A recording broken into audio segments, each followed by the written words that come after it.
Hello বন্ধুরা, কেমন আছো সবাই? আশা করি সবাই ভালো আছো। আমিও কিন্তু খুব ভালো আছি। আমি তনুশ্রী চলে এসেছি তোমাদের সাথে শেয়ার করতে পুরুলিয়ার একটা বিখ্যাত মন্দির, যেটা কিনা অবস্থিত গড় পঞ্চকটে, পুরুলিয়া রঘুনাথপুর থেকে মাত্র 12 কিলোমিটার দূরে। মানে আমার বাড়ি থেকে মাত্র 12 কিলোমিটার দূরে কিন্তু এই মন্দিরটি অবস্থিত।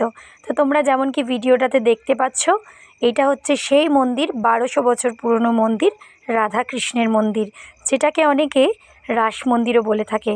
তো তোমরা যেটা দেখছো সেটা হচ্ছে গড় পঞ্চকট। গড় পঞ্চকটের মন্দিরে অনেক কাহানি আছে, অনেক পৌরাণিক কাহানি আছে। এই যে পেছনে তোমরা পাহাড়টি দেখতে পাচ্ছ, এই পাহাড়টি কিন্তু সাধারণ পাহাড় নয়।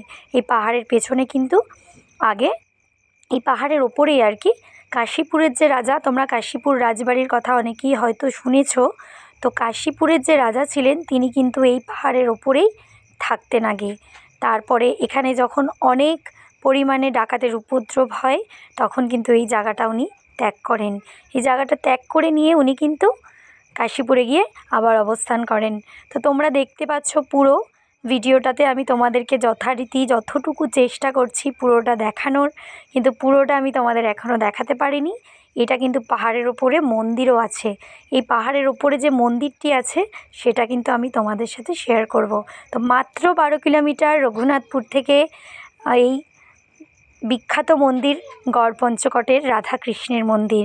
তো তোমরা যদি কোনো দিনও কেউ পুরুলিয়াতে এসে থেকো বা না আসো, অতি অবশ্যই একবার আসলে এই জায়গাটাতে ভিজিট করো। এই জায়গাটাতে যেও, মনে এত তৃপ্তি পাবে, এত শান্তি পাবে যে তোমাদেরকে বলে বোঝাতে পারবো না। খুবই সুন্দর একটি মন্দির, যেটা কিনা এখানের হাতের কাজ তুমি দেখতে পাচ্ছ, যারা কাজ করেছে আর কি এই মন্দিরটাতে। আসলে পুরনো দিনের হাতের কাজের মন্দির, তার কি কোনো তুলনা হয় বলো? তোমরা দেখতে পাচ্ছ এখানে হাজার হাজার মানুষ কিন্তু প্রত্যেক দিন আসে এই রাধাকৃষ্ণের দর্শন করতে। এখানে সমস্ত কিছু ব্যবস্থা আছে, পার্কিংয়ের জায়গা আছে, ইভেন কি এখানে হোটেল, থাকার জায়গা, রুম সমস্ত কিছুই আছে। কিন্তু ওই সত্যি কথা বলবে, কমেন্ট করে জানাবে 1200 বছর পুরনো মন্দির যে এত সুন্দর হয়, তোমরা কি কোনোদিনও ধারণা করতে পেরেছিলে? আমিও কিন্তু ধারণা করতে পারিনি। আমি যখন প্রথম এই মন্দিরটাতে যাই তখন আমার মনে একটা তৃপ্তি, একটা শান্তি এসেছিলো। তাই তোমাদের সাথেও সেটা শেয়ার করলাম। তোমাদের কেমন লাগলো?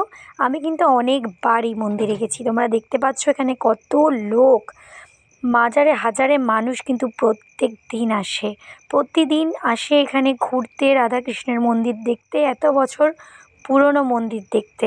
তো তোমাদের কেমন লাগলো তোমরা কিন্তু অতি অবশ্যই জানাবে।